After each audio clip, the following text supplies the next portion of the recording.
share their comments with the board, we ask that members of the community please complete the virtual meeting request form for written input, which is available on the 287 website in the school board section. Written comments that are received up to 30 minutes before the board meeting will be read at the beginning of the meeting.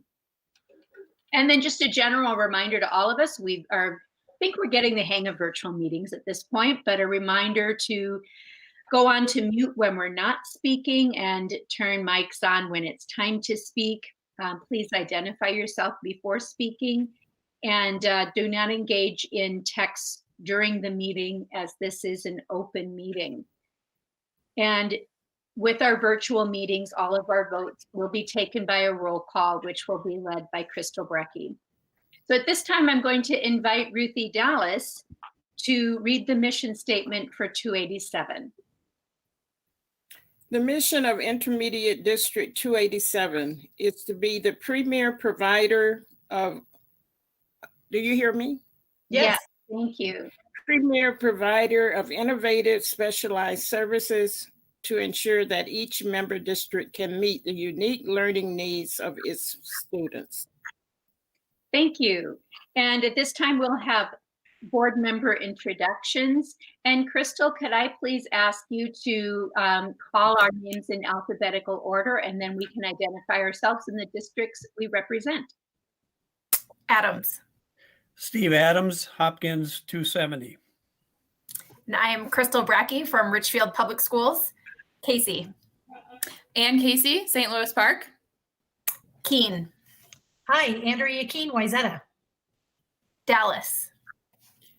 Hi, Ruthie Dallas, Brooklyn Center. Douglas. Hi, this is Heather Douglas from Osseo Area Schools. Coons. Michelle, you're on mute.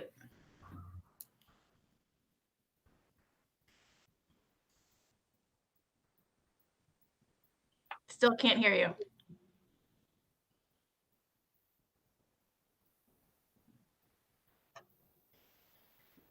We're going to come back to you, Michelle.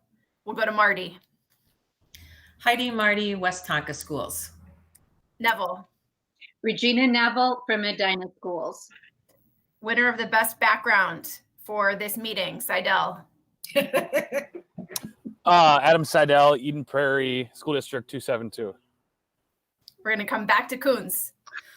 So sorry, Michelle Kuntz, Orono. Hello, everyone. And I do not see Sam. Is that accurate? I agree. I do not see him either, but if he has the opportunity to join, we will circle back with an introduction. So thank you. And staff member introductions. These are the staff members who I'm aware of who have joined us so far at our meeting. We have Ann Becker, Sean Garvey as tech support. Thank you, Sean. May Hawkins, Superintendent Sandy Lewandowski, Elizabeth Lodge Rogers, Chad Maxa, Ben McGrath, and thank you as always to Juanine Mgini. Are there additional staff members present who I missed? Okay, welcome to everyone. And I recognize there may be a couple who are able to join us later in the meeting. I'm going to walk through this evening's agenda, and I will make a recommendation for an addition to the agenda.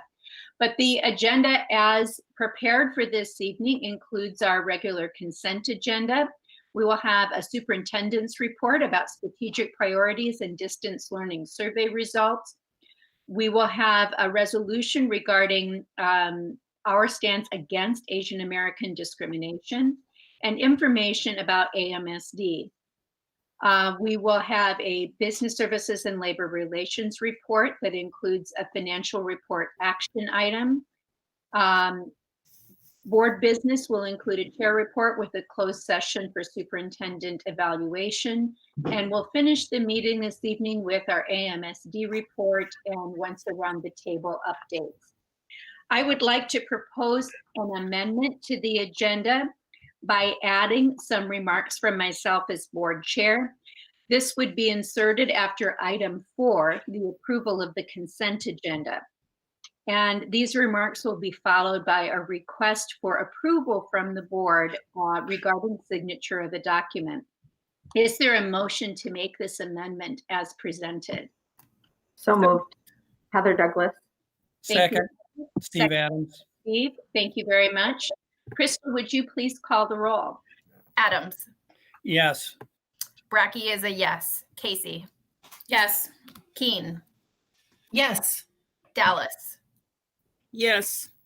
Douglas. Yes. Coons. Aye. Marty. Yes. Neville. Yes. Seidel. Yes.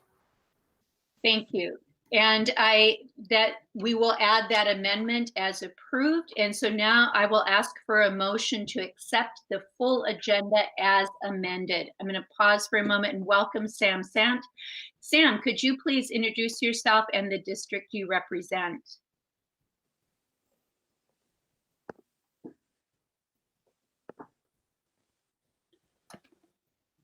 Can you hear me? Yes, thank you. Sam Sant, Robbinsdale 281. Thank you so much. And at this point, I'm requesting a motion to accept the full agenda as amended. So moved, Steve Adams. Second, Andrea Keen.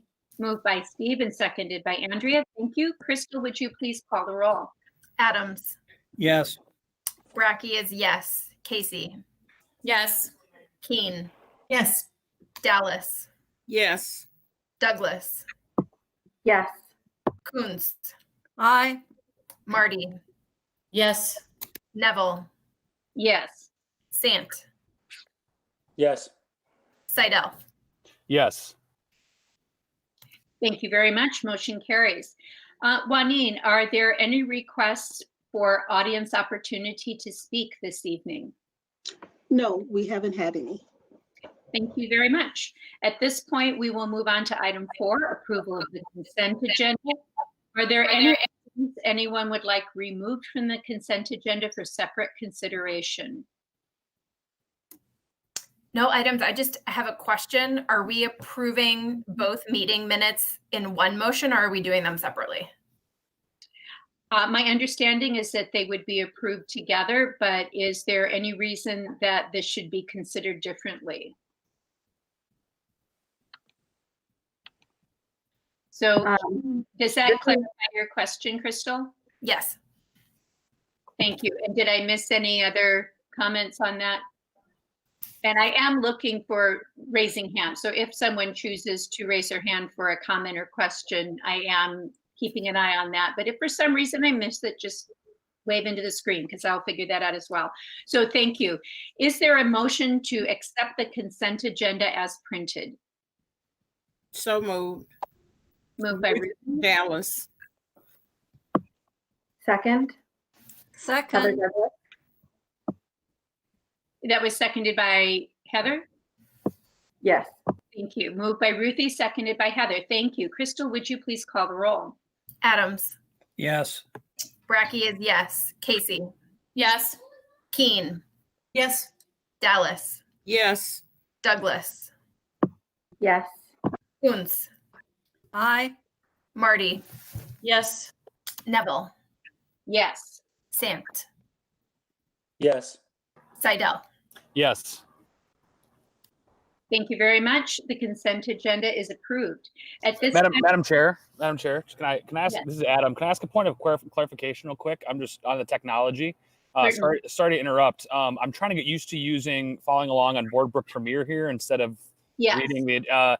And is it correct that it was just minutes on the consent agenda? I'm going to go back just to confirm. Different board meeting. I saw Crystal nod. Yes. Okay. That is correct. Okay. And Thanks. I'm just getting used to this different technology. I appreciate absolutely. Thank you. And my goal in using BoardBook Premier, and I'm still getting used to it as well, but I am clicking to move on to each agenda item as it comes up. So hopefully that will all appear on your screens as I move it forward. If you choose the following option on BoardBook Premier. But thank you. I appreciate the question. So at this time, I'm going to move with our inserted item, which all number is 4.5. And I would like to make a statement about the events of the last board meeting. Prior to the board meeting held on Thursday, April 30th, 2020, various allegations against a district administrator were shared by a board member. The district appointed an attorney investigator to conduct an independent investigation of the allegations. The attorney investigator investigated the allegations and determined that they were not substantiated. The board member shared the allegations again during open session at the meeting held on Thursday, April 30th, 2020. Minnesota law, district policy and procedures, and district ethics prohibit the public disclosure of such allegations under these circumstances. Moreover, as previously stated, the allegations were not substantiated. The board has taken action which it believes will address the issue and prevent similar incidents from occurring in the future. This concludes the statement. We have a request that this statement be signed, and I would entertain a motion for the board to direct the board chair, myself, to sign this statement on behalf of the board. Is there a motion for that? Andrea Keen. Thank you, Andrea. Second, Michelle Kuntz. Seconded by Michelle Coons. Thank you. Crystal, would you please call the roll? Adams. Yes. Brackey is a yes. Casey. Yes. Keen. Yes. Dallas. Yes. Douglas. Yes. Coons. Aye. Marty. Yes. Neville. Yes. Sant. Excuse me, there was not a call for discussion. Thank you. That is correct. We can pause here. Is there any discussion? Yes, I was unaware that we would be making any action item, regarding this issue. And thank you. We made this announcement at the very beginning of the board meeting. I apologize, I was late with my electronic. I understand. Can you go over that again then before I vote? The request at the beginning of the meeting was to amend the agenda to include a statement, which I read, and then that there would be an action item regarding the statement, which would need to be signed. And the request is for it to be signed by all board members. The action item is requesting that the board chair sign on behalf of the board. Okay, well, being about that, there was no discussion. I would like a further discussion. You mentioned in part of this statement that an investigation was done and nothing had been found. I don't support that part of the language because I don't feel that was actually done properly. I want to clarify the language. I appreciate you bringing it up, but the language states that the allegations were not substantiated. Based on what? And apologize, I'm not able to go into any detail regarding that, but I would ask Ann Becker if there is any guidance that you're able to provide on that question. Yes, the public information about a complaint is the existence and status of a complaint. It's not possible to go into details about the investigation. Matt. And I think I don't. Madam Chair. Thank you, Ruthie. I just wanted to clarify that I don't see that Sam is still in the meeting. He may be able to rejoin. So as we wait to see if he's able to rejoin, Ruthie, thank you. Go ahead, please. Oh, I didn't notice he had left. But it was my understanding, at least I thought each member had been talked about in detail about it before the meeting. And so if he did not get all the details, I agree. Maybe we should go in closed session or something. We are not able to go into closed session on this particular issue, and the information that is shared now, this is the amount of the information that we have, as well as the attendance from the April 30th meeting.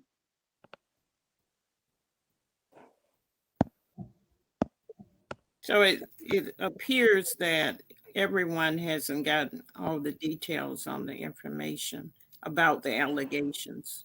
Well, there is no detail that we are able to share. So the summation of the statement that I just read is all that we are able to share with any board members. Sandy?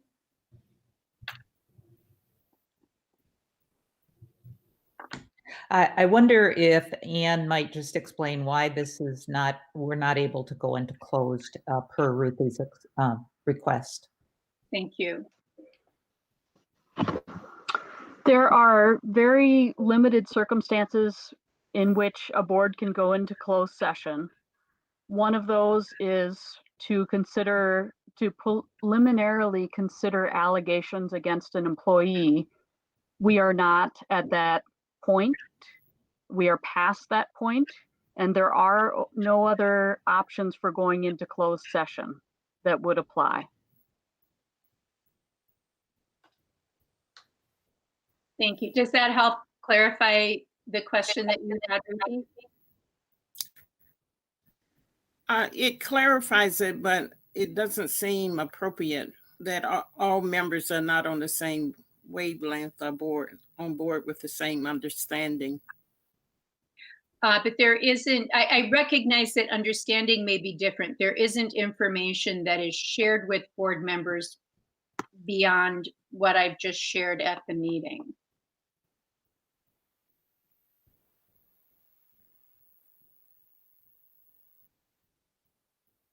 And it appears that, I know Sam, it seems to have a little bit of trouble logging on, so I hesitate to move forward until he's able to return for the full vote.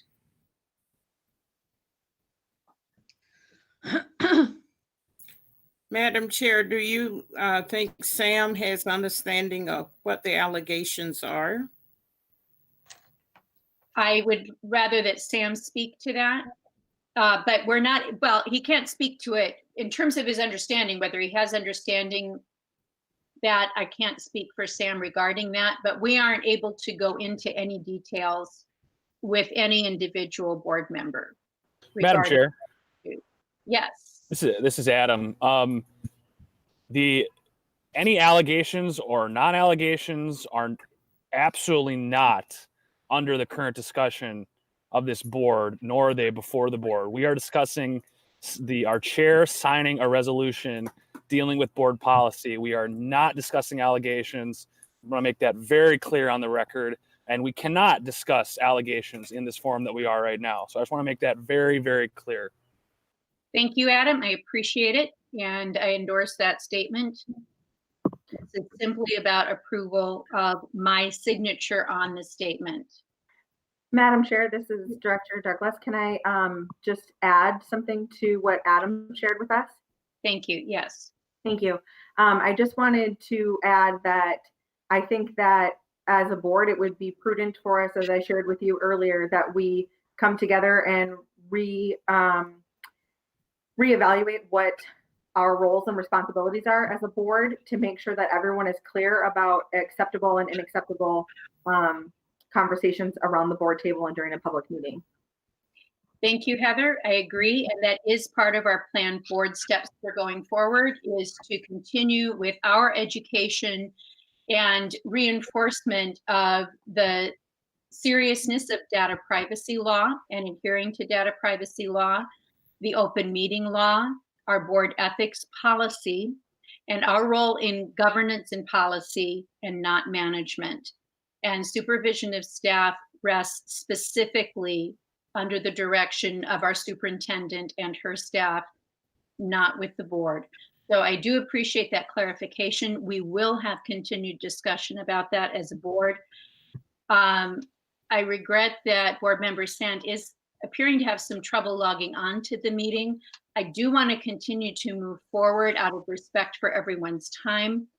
Anne, I would ask for your guidance if you believe it would be prudent to go back to the roll call in order to pass the motion regarding the board's signature of this statement on behalf of the full board. Madam Chair, that is your call about whether to wait for board member Sant or not. It's not a legal question so much as a management of the meeting issue. Thank you. And it's my preference that all board members be able to be present for all votes, and without having additional information about Sam, I do want to move forward out of respect for time. I would ask that one of our staff members could possibly try to get in touch with Sam to see if there's any assistance that can be provided to help with his connection. Is there Hi, Madam Chair. This is Juanine. I'm on the line with him and he is logging in right now. He should be, you should see him in just a moment. Thank you. Then we will pause.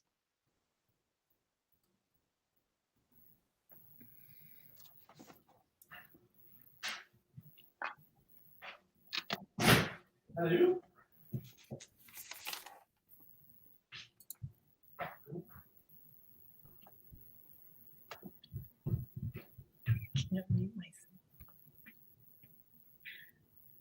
And there we go. Sam, thank you. So Sam, I know that it's been difficult for you to stay logged on. I'm glad that you're able to be back. I do want to reiterate comments that were made just a few moments ago. We may not discuss allegations in open session, and it is not the purpose of the vote at this time. The purpose of the vote at this time is to allow the board chair to sign the statement on behalf of the board and nothing further. So with that, I do recommend that we close discussion, call the question, and move forward for a roll call vote. And I will go back to the beginning of this process to make sure that we have the motion and the second recorded. Is there a motion? I believe because we were already in process and the actual substance of the motion has not changed, I'm not sure we may not need to repeat that. That's my instinct, though I will look to Anne in case that is inaccurate. Thank you. We do not need to repeat that step. Thank you. And should we resume the roll call vote where it left off or go back to the beginning?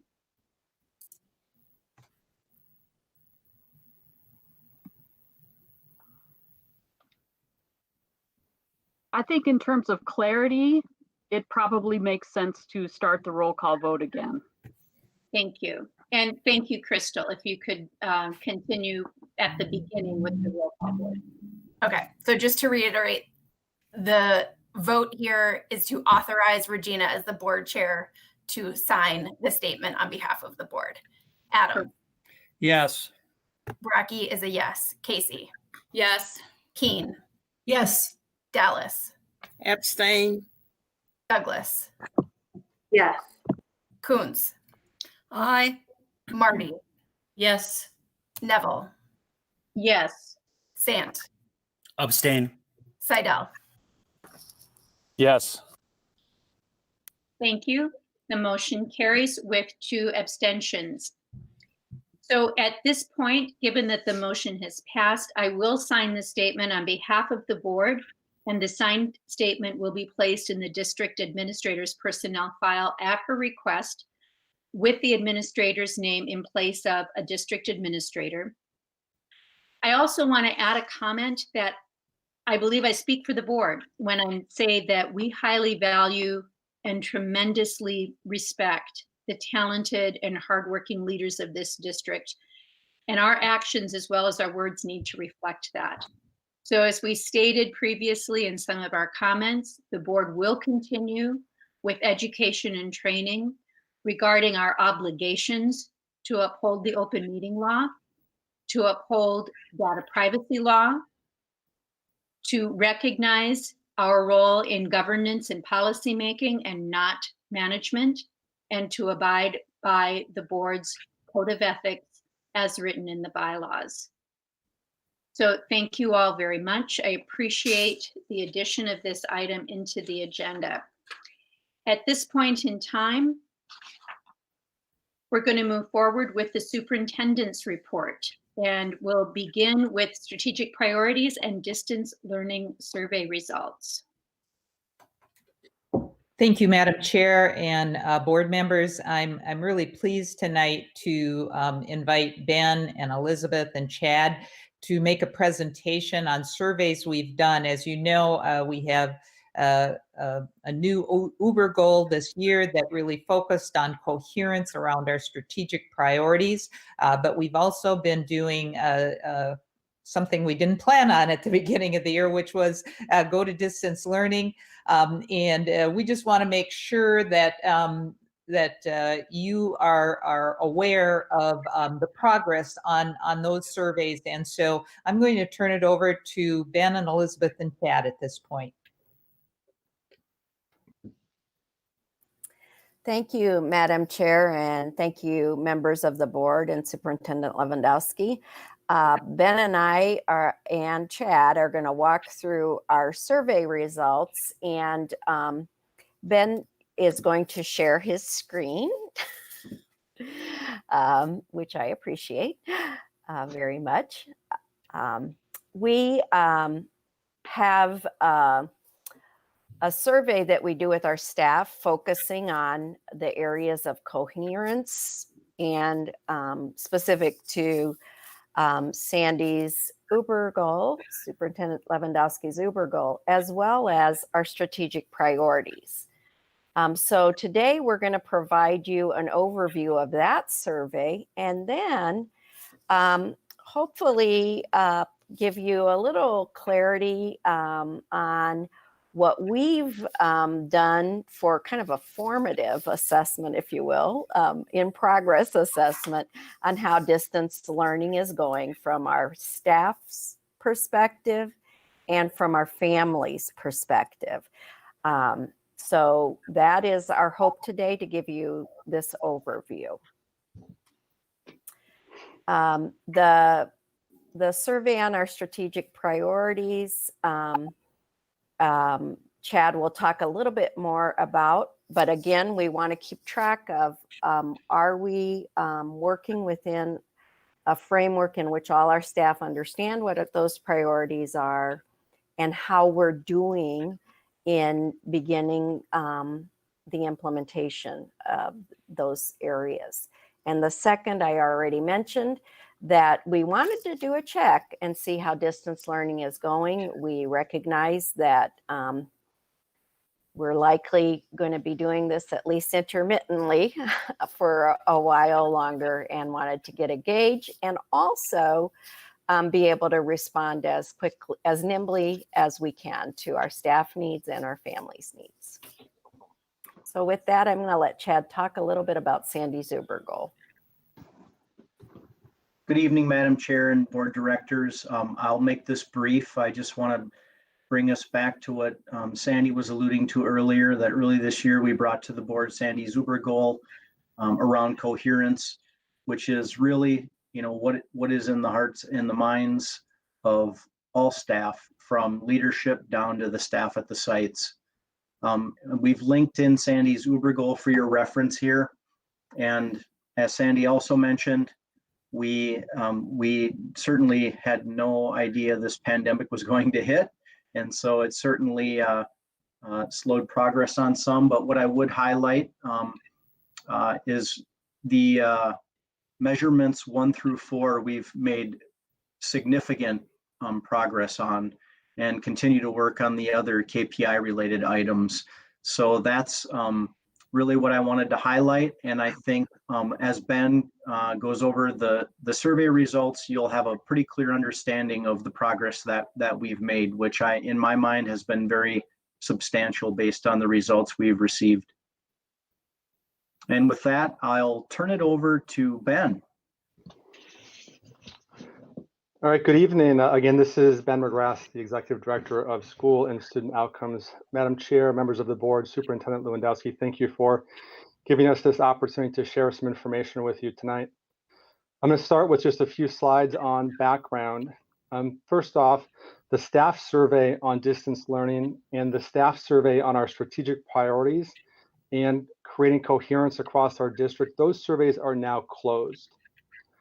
The last survey I'm going to share tonight is the family survey on distance learning. That survey just went out on Tuesday. It's still open and we're still collecting responses. So our results are preliminary in nature, and we're going to continue to collect responses over the next several days. I want to note that this time around, when we surveyed our families, that we had our survey translated into both Spanish and Somali. That was a step that in our urgency to be able to collect information the last time around that we didn't get to, and we wanted to make sure that we were collecting information and providing access to all of our families so that we can hear the voices from each of them as we respond to the needs of our students and families. We've also asked additional information in our surveys this time, including specifically the race of the student who is coming to our school and to our programs. By asking race, our hope is to better understand the data, for us to be able to disaggregate the data and understand better our achievement gaps, our access gaps, and our opportunity gaps. As we mentioned about a month ago, that we know that for our students of color and our low-income students, they're affected tremendously from this pandemic and school closure. And we want to be able to analyze our data and understand what that impact is on, and if there's a disproportionate effect, again, on our students of color and our low-income students. I mentioned earlier that we're at the beginning stages of analyzing the data, and that we have some steps in place to be able to respond to the data as we speak tonight. But there's definitely more work to be done in the analysis. You'll see an overview and an introduction to that data tonight, but we do have more work to do, and we welcome the opportunity to come back and show some of that further disaggregated data and to be more specific in our information should the board choose to have us back. I'm going to start with the first survey, and that is the Strategic Priorities and Coherence survey. We've been thrilled at the response rate for our surveys so far. We have 502 responses for this survey. It's over 50% of our staff. And it's about a third teachers, a third educational assistants, and a third other staff. That response rate of over 500 responses is something that, again, we're very happy about. And I think that we would take that kind of response each time that we issued a survey. There's several different categories in this survey, all of those that you see on the screen. I've chosen just one question, one item from the survey that I think best represents that part of the work that we're trying to get at. And I'll provide one slide overview for each of those bullets, with the exception of the last one on student outcomes.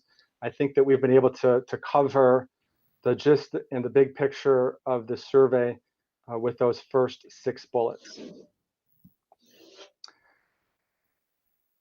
This is the first question that we asked our staff, and that is whether or not the image that you see on your screen now has been shared with them prior to the survey. This is a new graphic for us, but it's one that we're very committed to, and it's part of our work on helping our staff understand how it is that we intend to move our district forward from point A to point B. And what you can see on your screen is that the results are good. They're skewed in the right direction. And for us, just fairly recently creating and introducing this graphic to our staff, we're very happy with the results here. We also wanted to know whether or not they felt that employee well-being was a priority in our district.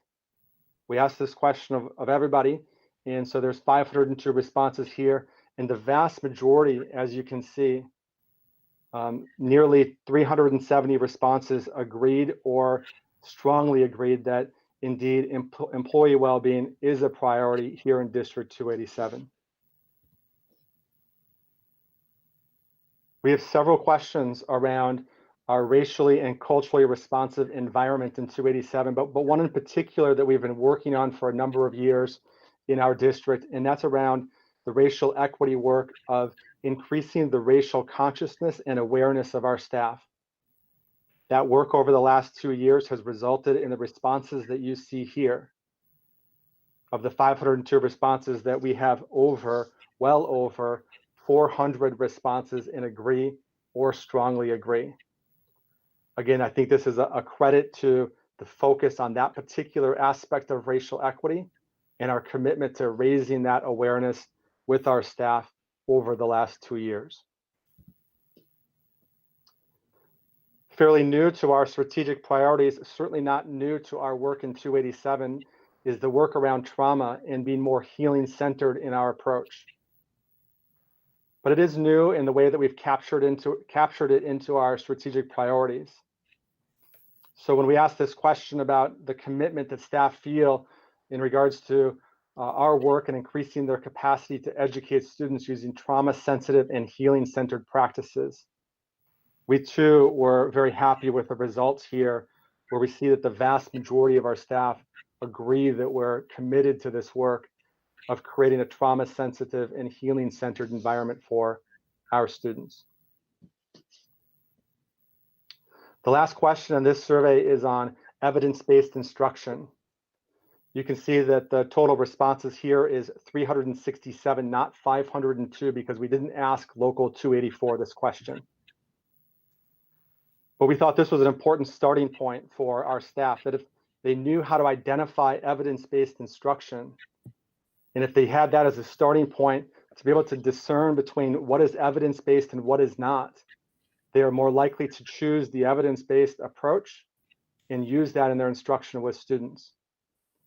So for the vast majority of our staff to understand how to identify evidence-based instruction gives us the great starting point of saying that they're going to make the right choice when it comes to choosing materials and curriculum and pedagogy for how they're delivering instruction. And Director Adams here. Question on 284. What employees make up Local 284? Those are primarily our clerical staff and others. Okay, thank you.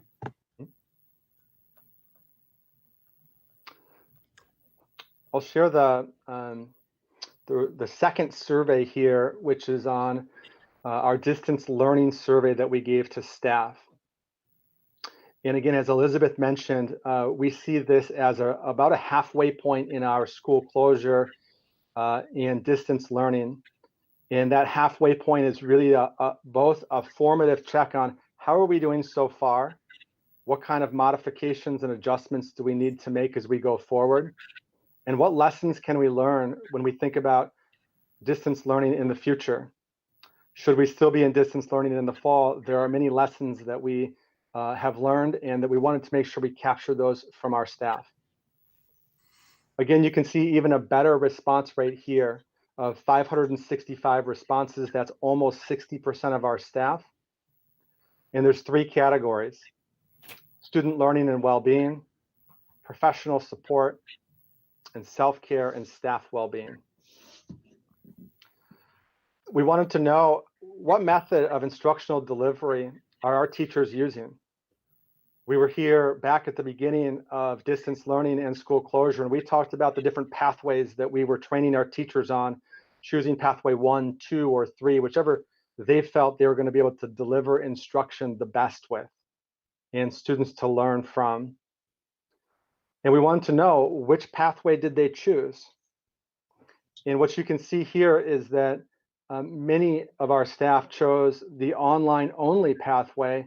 And then the next very large portion is a combination, with just a few people choosing a paper-only response or paper-only method for instruction. We think that in part this is a result of our early work on the decision to order Chromebooks for all of our students who didn't have technology. In our work with Chad and Kim Helgeson and others in our technology department to make sure that our students and families had access to be able to use that device at their home. And that early decision by our district and building leaders, I think, informed our ability to move the pathways to being more online or in a combination. We also wanted to know how many hours per week do they see students engaged in distance learning activities. And what you can see here is that the most common response is 2 to 5 hours per week, which of course is a little less than 30 minutes a day or up to an hour per day per week. I think what this tells us, at least in part, is that any ideas that we had that students were able to sit down in front of a computer or sit down at a coffee table or a dining room table for 3, 4, 5 hours a day wasn't the reality of how this was going to happen for our students. And that most commonly what we were finding is that our students were engaged for maybe an hour or so per day on average per week. We wanted to know from staff what kind of barriers to learning are your students facing. And you can see large portions of this graphic, and again, they could choose multiple boxes here. That's why the total number adds up to something greater than 565. But you can see the big categories here: mental illness and trauma, significant factors in barriers to learning. But one that maybe we didn't predict as much is the one that you see in green, and that's students who are using their day to support their family or to care for siblings or to support their family in some sort of other way. But a significant portion of our students were not just being asked to do their academic work and be able to navigate through their mental illness and the trauma that they've suffered now and previously, but they're also being asked to be caregivers for their family and support the well-being of their family as a whole. And that no doubt affects the number of hours and the amount of time that they can be fully engaged in their learning each day. We also want to know from our staff what the biggest challenge has been in providing instruction in distance learning. And maybe not surprisingly, that more than half of them said student attendance and engagement. It's really difficult to be able to get at the kinds of learning objectives and goals that we have for our students if we only have them for an hour a day. And that attendance and engagement, due to many factors beyond the student's control, was impacting their ability of our teachers to be able to connect with and provide instruction in this format.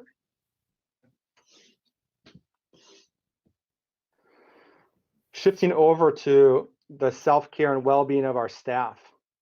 And we want to know just how big of an impact this pandemic has had on their well-being and how it's impacted them as people and the kinds of family challenges they've experienced. And as we can see here, it's skewed on the side of a significant impact to some degree of an impact. And we asked them in kind of a related question, how difficult has it been to do your job from home? And this is one that I personally resonate with. It's okay. Some days are better than others.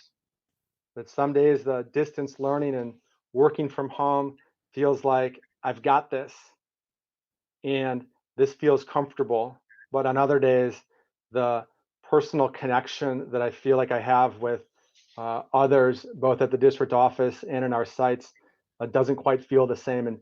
And that okay, some days are better than others, I think that we see so many responses here for resonates with many.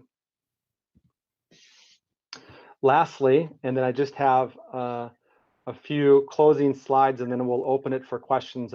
Thank you for hanging in there. I know this is a lot of information all at once.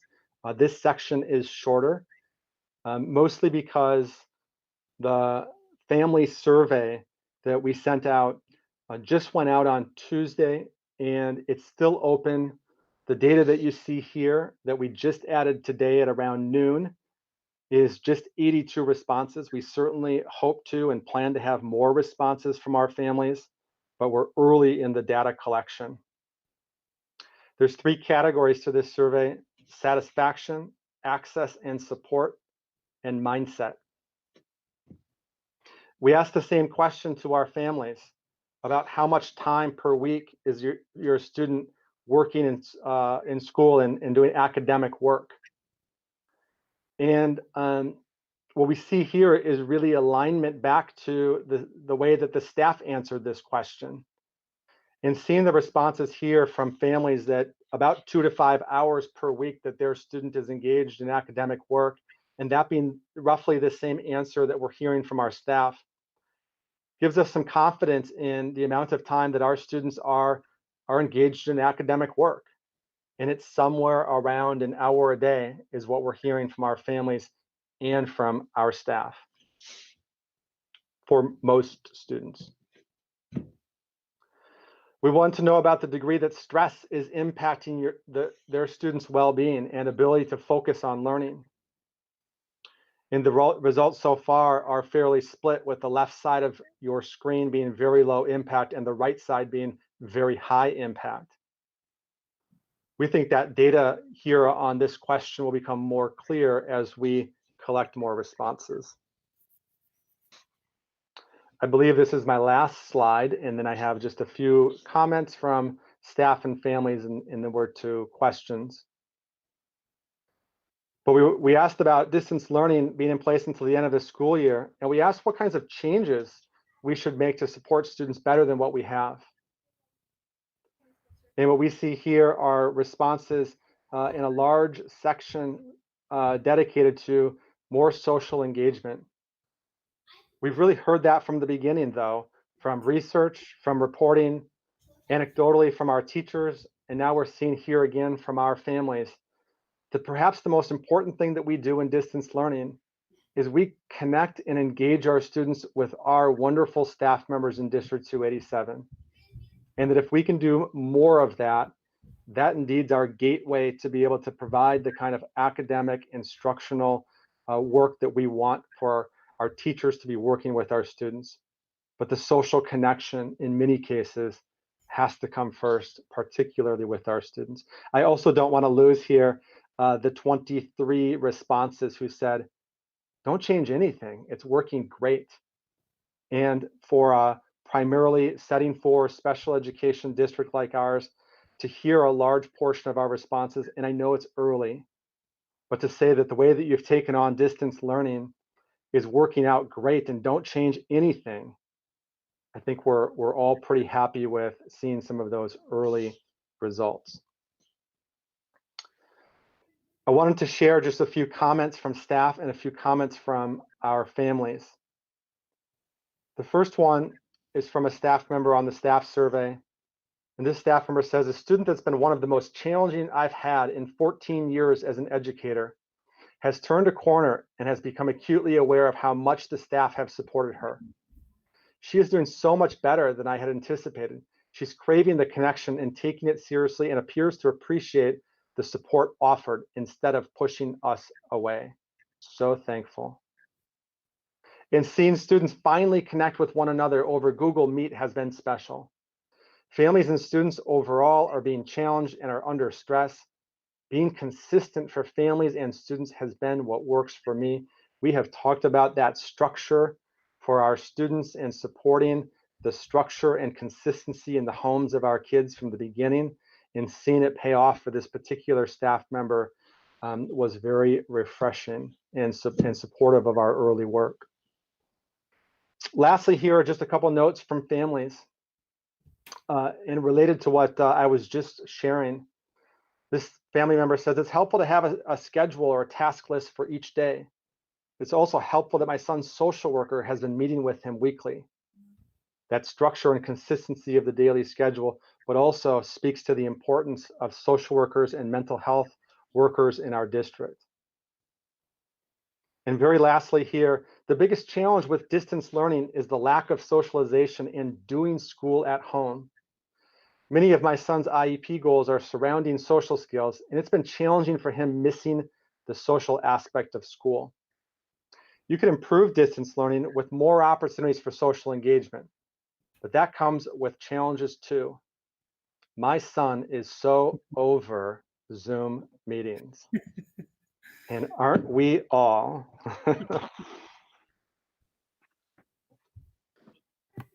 Thank you very much to all of you who shared with that presentation. I'm going to start with the raised hand feature. And what I believe has happened with Board Book is that there was a little bit of delay. So some of these may be raised hands that I've already called on, but I want to confirm. So I'm going to start with Heather. Heather, do you have a current question, or was this from an earlier question? That was from earlier. Thank you. You and Superintendent Lewandowski. Do you have a current question or comment? No, that was from before, Madam Chair. Thank you. And Sam Sant, do you have a current question or comment? No, that was from before when I was had trouble getting logged on. Thank you. And Crystal Brecky. I actually do have a current question. I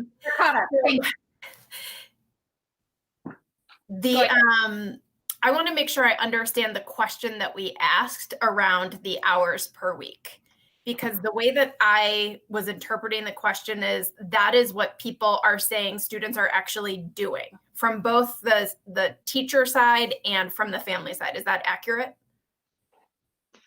Yes. Okay. Is there a difference between that, what they're reporting they're doing, and what we are actually expecting to be available for them to do? So if I understand your question, and I'll definitely invite my colleagues, Elizabeth, Chad, to join me in responses here. Is the expectation our staff have for the amount of time that students are engaged in academic work that similar or different than what we're seeing in the reporting by staff and families? That's the question, correct, Crystal? It is. And I can say more about why I'm asking if that helps people narrow their responses. Is I think I'm trying to understand the difference between what is happening and maybe what people want to happen or think should be happening. And I say that also having seen that mindset slide from the family response, where at this point, a not insignificant portion of that pie actually said they wanted more academic options. And so I'm trying to square all of these different insights that are coming from this data and wondering if people are doing that amount because that is actually what we're asking of them and giving them. I will try to answer it in two ways, then again, invite my colleagues in. I'll speak for myself on the first part of it. And that is, I don't know what I had for an expectation personally. I didn't know coming into distance learning, was it going to be 3 hours or was it going to be 5 hours or something less than that in distance learning? I didn't know what that was going to look like for my third grader and sixth grader that I have in my own home. And what I'm finding is that my thoughts around 5 hours of school was unrealistic for them on any given day. So I can only speak for myself in terms of expectations. I don't think that our district had any set expectations for how many hours students should be engaged. I think that what we wanted to do was to be able to give our teachers the best tools and resources and let them navigate this forward with the students that they work with most closely. So again, Elizabeth and Chad, jump in if you have a different thought on that. But I think that we were kind of finding our way through it without some sort of set expectation for each day. I wonder too that certainly there's, Madam Chair, if I may, sorry. I wonder about the variability among different programs and also definitions in terms of what's academic time. Like, for example, I've been kind of lurking in some classes that are programs for maybe our most complex kids with high needs. And the day starts out at some point with all of the 4 or 5 students together in an opening circle, very similar to their day. And then there's some individual work time that happens with speech and language, or exercises that have been set up, and some videos of those for OTPT kinds of things. And meanwhile, the teacher might be working with 1 or 2 students on their lessons around sight vocabulary and reading, and then rotating through kids for some one-on-one, and then they come back again for some SEL, and then go back out, and then that's it, or kids are fatigued, or so the schedules look a little bit different. In our alternative learning centers, I've seen where they've tried to kind of focus in on 2 or 3 content areas a day, and the other teachers have office hours and are working with kids periodically, while that one group is getting some instruction in small group, and then they rotate that through the day. So it looks kind of different for us, and I don't think we had any sense of how it was going to look in practicality. I think too, if I can just quickly add, Crystal, because I think your question is exactly the kind of work that we need to be doing. So when I talked about the results being early and preliminary, understanding, as Elizabeth just mentioned, that as we analyze and interrogate that data, and we look at for which students and which programs are they looking for more information, we're going to be able to respond to that. And that's the kind of analysis that we need to do, that we recognize that we're early with the data here, but the timing was too good and too close to the board meeting to pass up an opportunity. But that's exactly the kind of work that we need to do.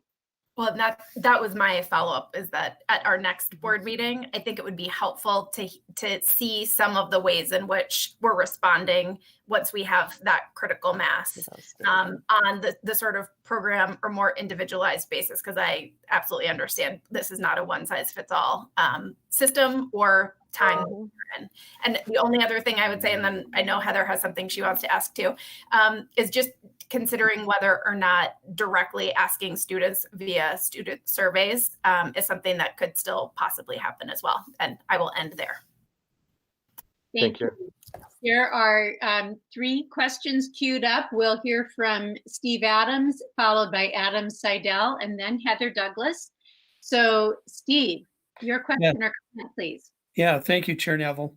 Ben, I was just wondering, well, what you're using to deliver the content. In our district, we're using Blackboard for secondary students, and for elementary, we're using Seesaw. What is 287 using for content delivery? Chad, jump in if you have an additional thought here, but I would say that the overwhelming approach has been through Google Classroom. Okay. Correct. And Madam Chair, if I may just complete that response, and as you get higher up in grade levels, our primary learning management system is Moodle. Okay. And so I'd say the combination of those 2 is what's really taken off. All right. Thank you. Thank you. Adam. I was just testing the technology. I couldn't figure out how people were raising their hand. I'm used to Zoom, so. Oh, certainly. I appreciate it, though. I'm getting used to it. There you go. So am I. Thank you. Heather Douglas. All right. Hi. So I just wanted to offer a little bit of perspective. Some of you may or may not know, I have my own children with special needs, and I also have experience with homeschooling. And now I have this experience with distance learning, and they're all very different. And one thing I think is really important to consider with all children is that typically the school day at home is significantly shorter than the school day in school because of transitionings, and especially with our kids who have difficulty with transitioning and need all that extra time for transitioning and refocusing and redirecting. So, so keep that in mind with our expectations of how much we should be delivering to them. And then the other thing is too, is that with our kids who have special needs, we have such a gamut of kids, with a variety of needs that I really appreciate, Elizabeth, your perspective about the differences in the programming and what's delivered. And I know that we've had days with my own children where there's absolutely no learning. We're lucky if we get through a day, right? And then there are other days where we have engagement, and it just looks very different. But electronic and technology fatigue is typically significantly harder on kids who have any kind of special need, whether it be a physical disability or any other kind of disability. And so I just want to make sure that as we proceed and how we move forward, that we're being extra cautious about how we're delivering education to those kids, so that we're not causing them additional stress and problems in their homes. Because I know that, in our house, one thing that we've often experienced is that if we have a great day of learning online, then the next day is a complete shutdown because we're still fatigued from the day before. And so really monitoring and being aware of how much content we're delivering and the ways the content is being delivered. And I think you guys are appreciative of that and understand that. You know these kids really well, and you take that into consideration. But I just wanted to share that perspective with the rest of the board so that we can manage our own expectations of our delivery of content for our kids. So thank you. Thank you, Heather. Those are really helpful comments. I don't see any additional raised hands, but are there any additional questions or comments before we move on? Madam Chair, this is Chad. I had one thing I wanted to say. Yes. I just wanted to mention that as part of our pandemic response, we have what's right in front of us here and now that we have to deal with, but we also have to plan for the future for when we eventually return back to school. And I just wanted to mention that these survey results that we've got related to distance learning are going to be critical information for us, in addition to everything that we've learned through this experience in terms of what school will look like when we return to school, as well as what things might permanently change. So I just wanted to mention they'll be very helpful for that. Thank you. Thank you. And thanks to all of you. Thanks to Ben McGrath, Chad Maxa, Elizabeth Lodge Rogers. Thanks for all of your work and for the work of all of your staff members to collect the data, reflect on it. This is a hallmark of 287, to gather good data and to make decisions based on that. So thank you. I know it's going to serve us well as we move forward. Even though a lot of that is unknown, this is helping us be better prepared. So thank you very much. We are going to move on to agenda item 6.2. This is an action item, a resolution against Asian American discrimination. I'm going to invite Superintendent Lewandowski to give us a little background. Thank you, Madam Chair and members of the board. As you are aware, racial equity is certainly front and center in our strategic priorities. And this week featured a staff communication around some racial perspectives about events happening around the country. But also we understand that there has been significant discrimination against Asian Americans during this pandemic. And we wanted to be clear with our public and with our staff and our families that is not acceptable. And so this resolution speaks to that. I also want to mention that one of our staff members who actually came to the board meeting several weeks ago spoke at a governor's press conference a few weeks ago on this very issue. And so we're appreciative of her speaking on behalf of our district as well as this particular resolution. So I think it is in order to actually read this resolution, if it could be read, Madam Chair. Yes, certainly. I'm going to bring that up on, let's see, I'm going to load the document so that we have it before us.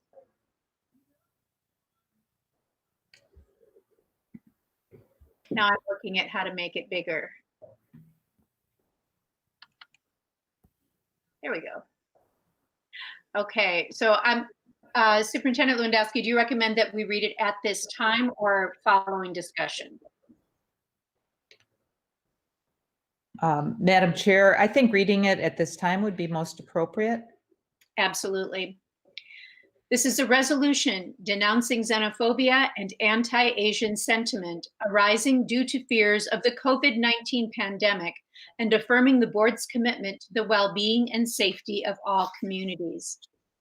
Whereas, as the COVID-19 virus has spread, numerous Asian Americans have reported experiencing microaggressions, racial profiling, hate incidents, and in some cases, violence. Whereas some have referred to COVID-19 as the Chinese virus or Wuhan virus.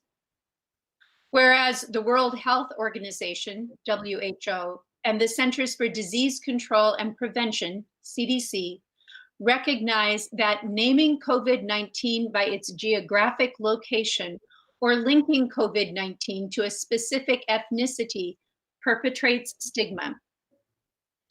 Whereas on February 27th, 2020, the Secretary of Health and Human Services stated, ethnicity is not what causes the novel coronavirus, and that it is inappropriate and inaccurate to call COVID-19 the Chinese virus. Whereas the Secretary General of the United Nations called for international solidarity and an end to any ill-founded discrimination against the outbreak's victims.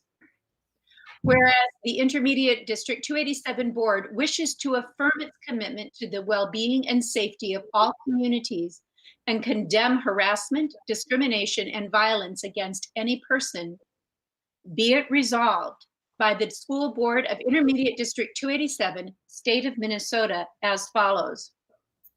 The district condemns all manifestations or expressions of racism, xenophobia, discrimination, scapegoating, and ethnic or racial intolerance. The district joins school districts, cities, counties, and states across the country in affirming its commitment to the safety and well-being of Asian Americans.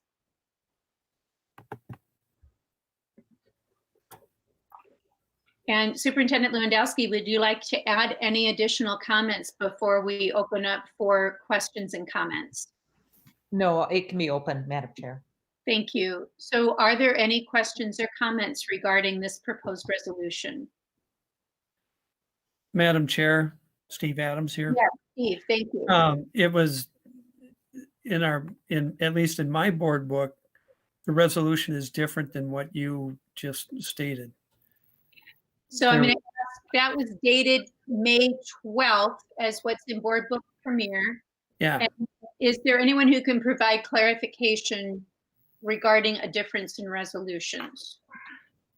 There were a few more whereases, I think, than what's in the book. Is it possible that I missed something? No. Okay. I think there were some additions made to what's in the board book that you read. Okay. Oh, that what I read had more? Yeah. Okay. Again, I think the difference is that there are two attachments. Right. One is the approval of the resolution, which has fewer whereases, and the actual resolution has all of the ones that Regina read. Okay. Thank you for the clarification. My intent was to read the actual resolution, and it appears that's what I chose, so thank you. And thanks for bringing that up. Does that help clarify your question, Yes, Steve? yes, thank you. Thank you. Regardless, I move to approve the resolution as presented. Thank you. I appreciate the motion. Before we ask for a second, I'm going to ask if there is any additional discussion. Madam Chair, I was just wondering, did we have any kind of incidents to occur, or is this just a proactive move on our part with this resolution? Thank you. Superintendent Lewandowski, can you address that question? Madam Chair, we have no known situations, incidents that have come to my attention within the district, but we are aware of the community incident. Okay, yeah. So it's proactive. Thank you. Thank you. Any additional discussion items regarding this issue? And Adam Seidel, go ahead, please. Yeah, I intend to vote for this resolution, but I caution this board and this district very much to engage in increasingly political and resolutions that are not directly related to our work. There were, I'll bring in my home district as an example. There was a resolution on a different issue a couple of years ago that was arguably related to youth in the community, that dealt with issues at other levels of government. And we did not move that forward at the time. We tried to stay focused on our work. I would caution this district to get involved in stuff significantly outside our purview. Thank you, Adam. I appreciate the comment. I do want to make my own response to that, in that I appreciate where you're coming from. I also appreciate our district's commitment to racial equity, and I believe that this resolution does fall in that category, but I welcome additional discussion. Madam Chair, I'd like to respond if I could, please. Yes. I certainly am still learning about my own racial consciousness and the kinds of things that present themselves as racial inequities that we sometimes don't even notice. But specific to this resolution, I think one of the things that I feel most strongly about that I've learned is silence allows that kind of activity to continue. And so it's my belief and my commitment to not be silent when we see things that impact students in our community, and that includes certainly Asian Americans.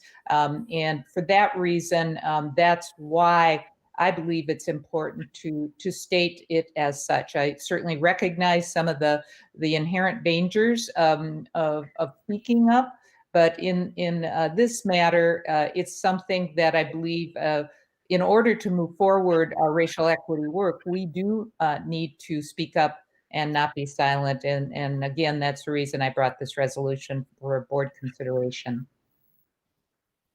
Thank you. Are there additional questions or comments? We have a motion on the floor for Steve Adams. Is there a second?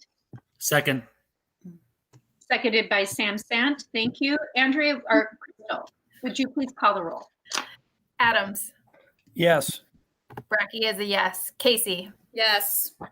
Keen.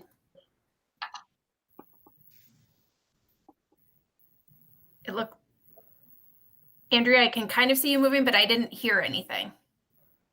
Yes. Thank you. Got it. Dallas. Yes. Douglas. Yes. Coons.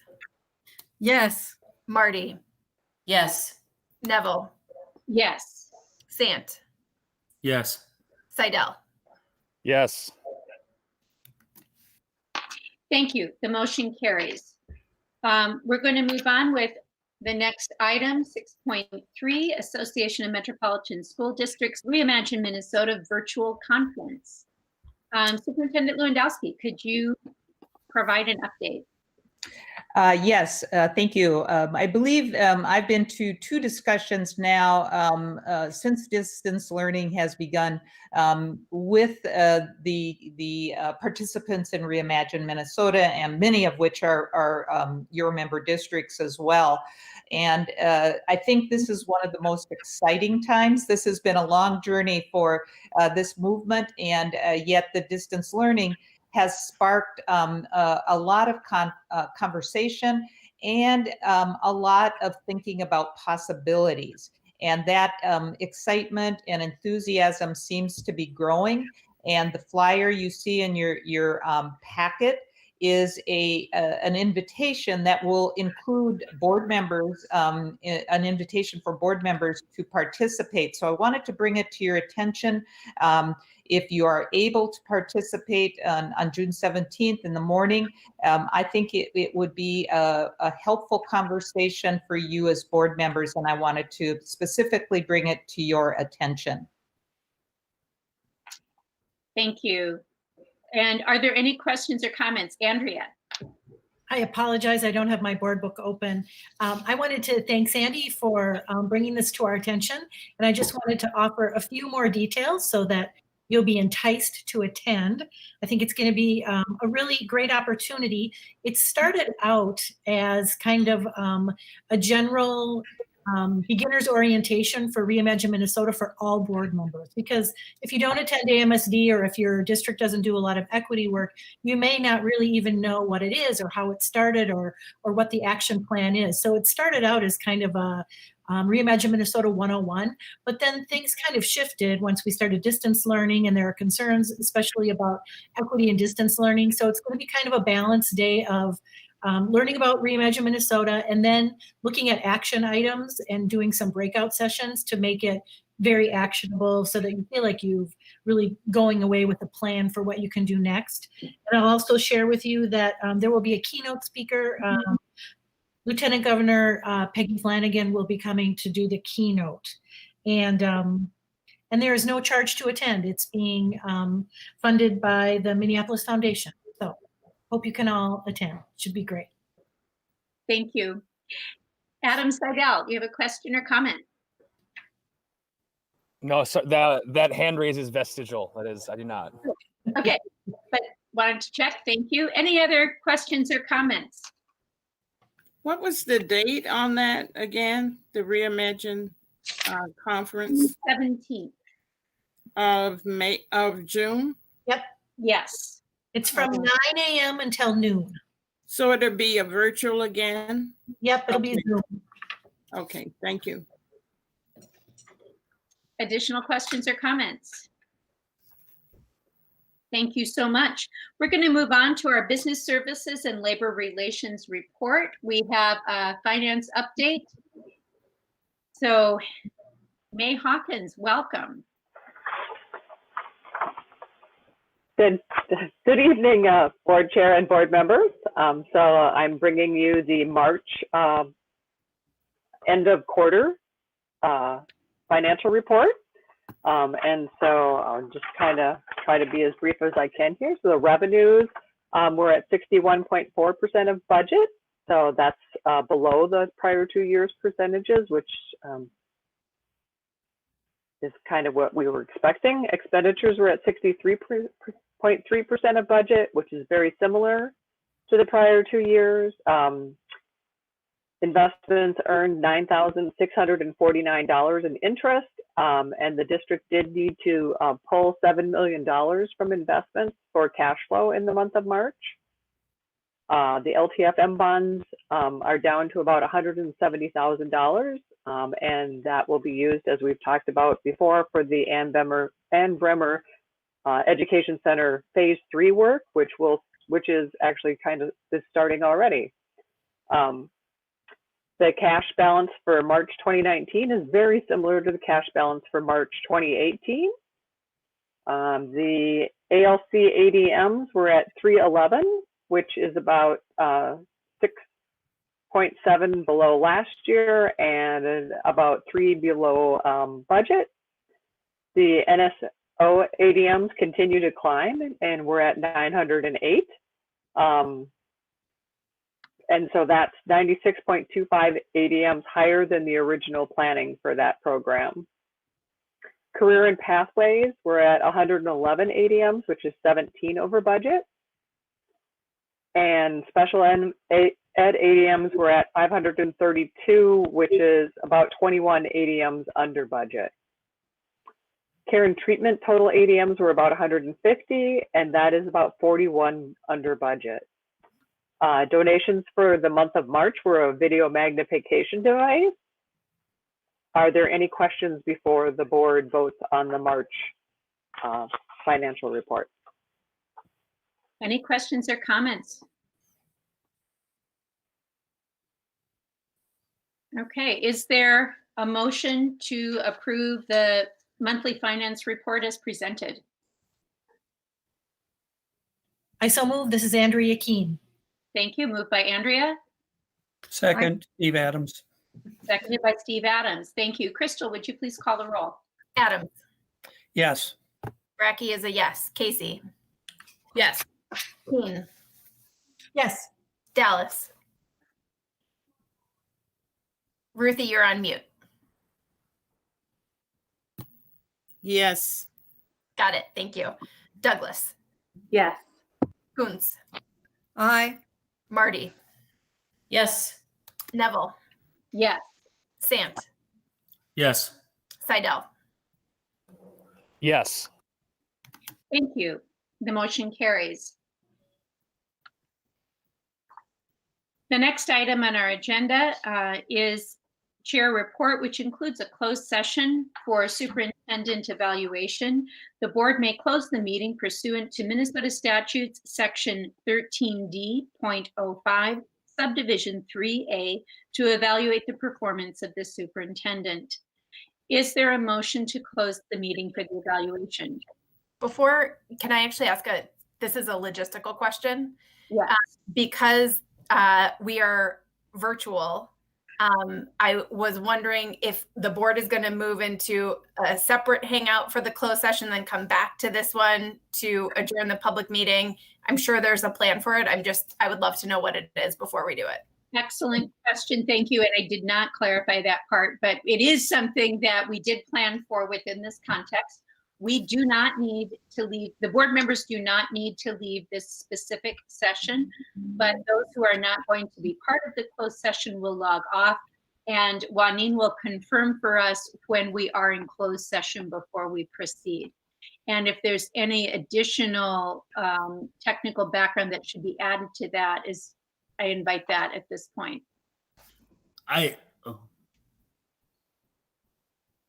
Sam, did you have a question? I did too, being the logistics to this too, and we are all remotely. I was wondering if there would be any suggestion that whoever the board members that are attending this meeting to be in closed quarters, being that if this is closed session, it shouldn't be out in the public. Thank you. That's a good point. And of course, just looking at what I can see on people's screens, but I think that is a good point, that none of us should be out in a public area. So thank you. I think that's a good point. Any other points of clarification? Andrea. I'm going to put my headphones on, so then it'll be private, because I'm right in the middle of my kitchen. I understand, and I'm in a closed office, but I also have a set of headphones. Any other questions or comments before we take action on moving into closed session? Madam Chair, this is Chad. I just wanted to let everybody know that the live stream will be paused, and the sign that we typically have on our boardroom door with the citing the statute is what will be displayed, and then we'll come back to live stream once closed session is completed. Thank you.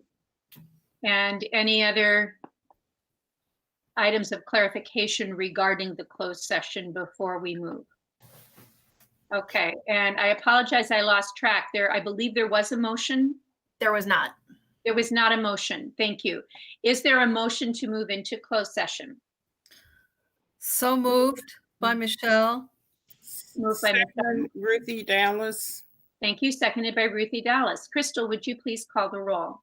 Adams. Sorry. Yes. Brackey is a yes. Casey. Yes. Keen. Yes. Dallas. Yes. Douglas. Yes. Coons. Aye. Marty. Yes. Neville. Yes. Sant. Yes. Seidel. Yes. Thank you. With that, we will move into closed session. I'm just going to pause for a moment. And Juanine, would you please let us know when we are ready to resume with closed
Before we went into closed session, the board had the opportunity to enter into, I see record still coming up.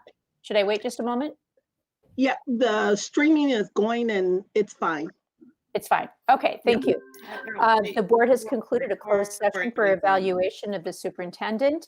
In the evaluation, the board expressed its gratitude to Superintendent Sandy Lewandowski, praised her specific work in her response to trauma-sensitive learning and becoming a trauma-sensitive district, her dedication to racial equity, and her adaptation in our time of COVID crisis. Her leadership is appreciated.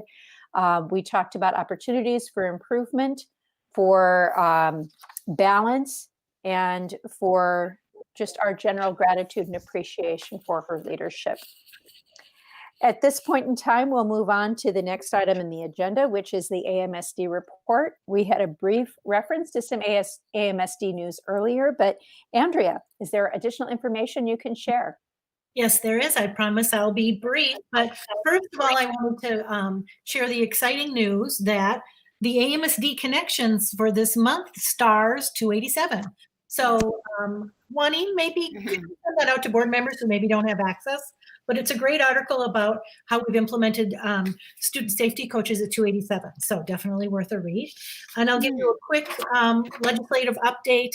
As I'm sure you've all heard, last week's state budget projection now predicts a deficit of $2.4 billion for June 30th of 2021. And I'll remind you that only 2 months ago, there was a forecasted $1.5 billion surplus, which means there's been a swing of nearly $4 billion in just a matter of months. So some good news, though, is that we have a healthy, budget reserve of $2.4 billion as well, which the state can now officially dip into because we're officially having a predicted deficit. We also should be getting some money from the Federal CARES Act. It will provide about $2 billion. And there is some of that will go to education. And that's the main reason that AMSD pulled together that survey that was in our board book for today. And we really had a great response.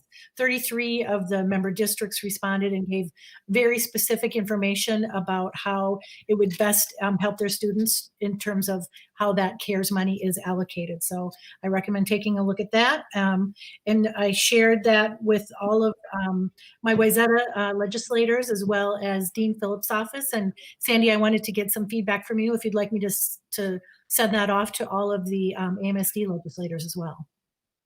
Or I'm sorry, 27. Yes, thank you.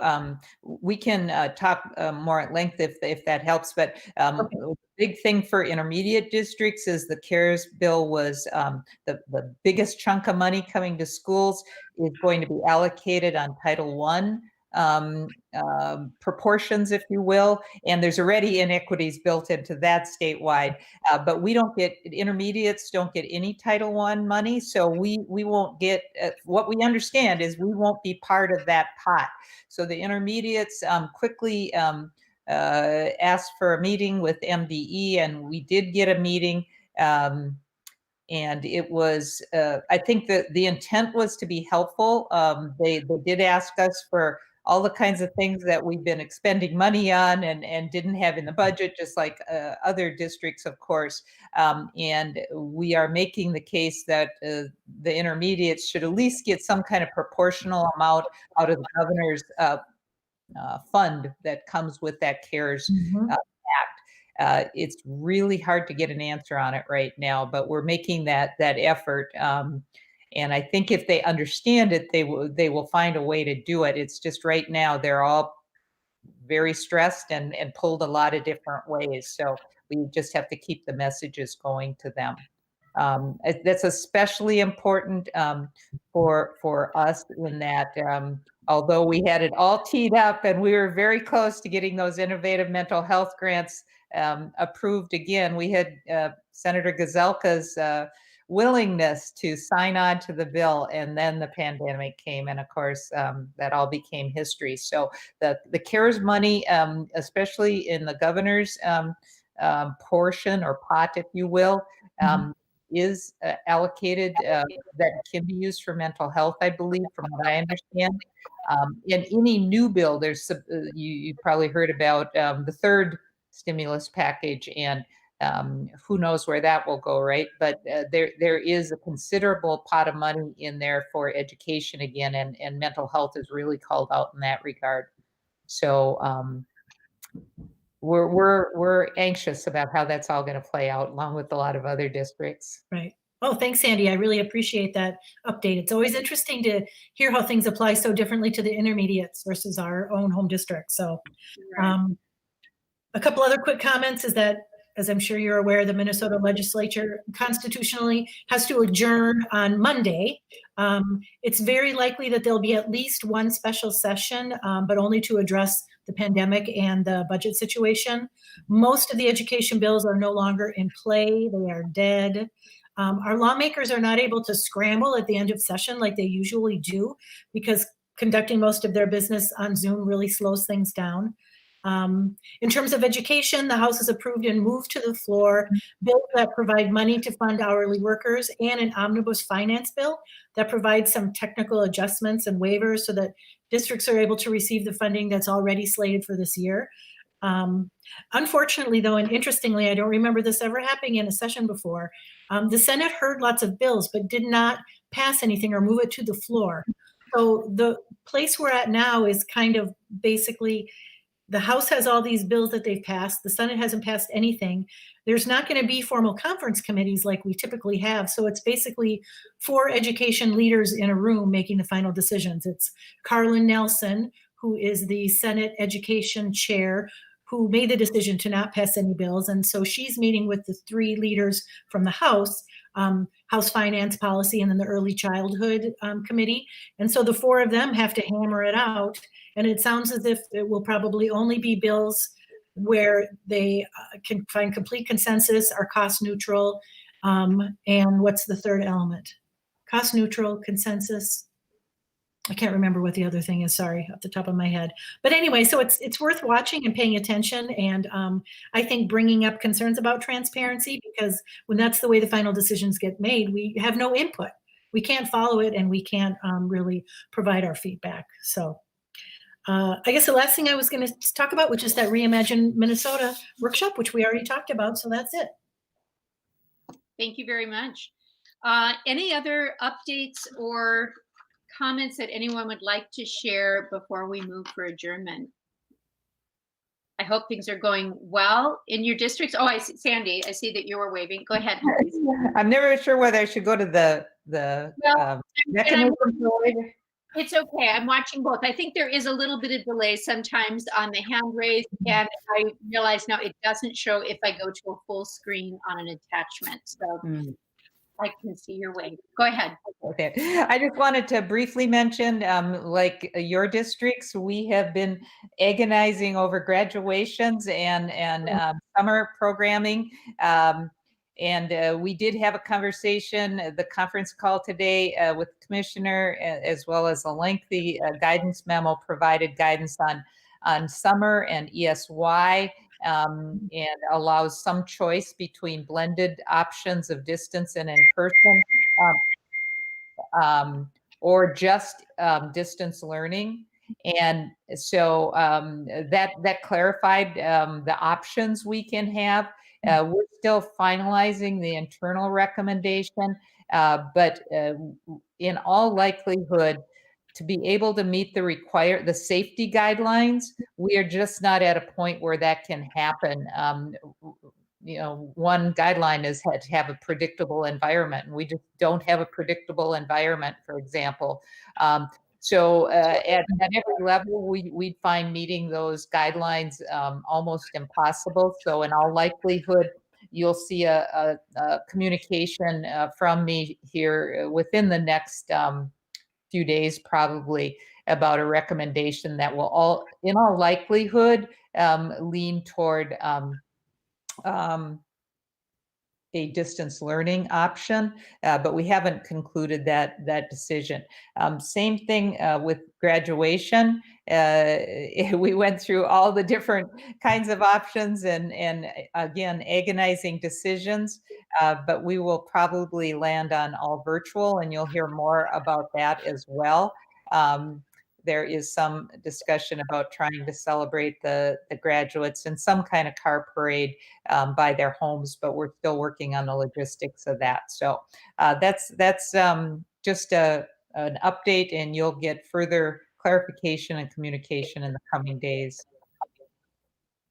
The good news is you will have access. If it's a virtual graduation, you will have access to them. And like in-person graduations, it is a remarkably wonderful time of the year. And I'm confident we can maybe not achieve all of that same feel from a virtual standpoint, but I know the staff are working really hard to come up with a program. Thank you. Please do keep it good. Ruthie, go ahead. No, I was going to ask Sandy, have you heard much about the national commencement speech by President Obama? I just heard briefly about that today. I don't know much about it, but it sounded wonderful. That's tomorrow, right? In the evening? I don't know for sure. Oh, okay. That's what I thought I'd heard on different ones. Okay, I'll look into that. I was just wondering whether students had been informed. Any I'm sure the discussions of it as appropriate for the particular programs where that I think would be a good topic. Thank you. Yeah. Thank you. Michelle. Yeah, just quickly, any news on how we're going to celebrate the retirees? Oh, thank you. Thank you. I should have had that on that same list. They're all end of the year things, right? Yes, we did make a decision that we couldn't do justice to the retirees at this point, which is typically right about now when we do that retiree celebration.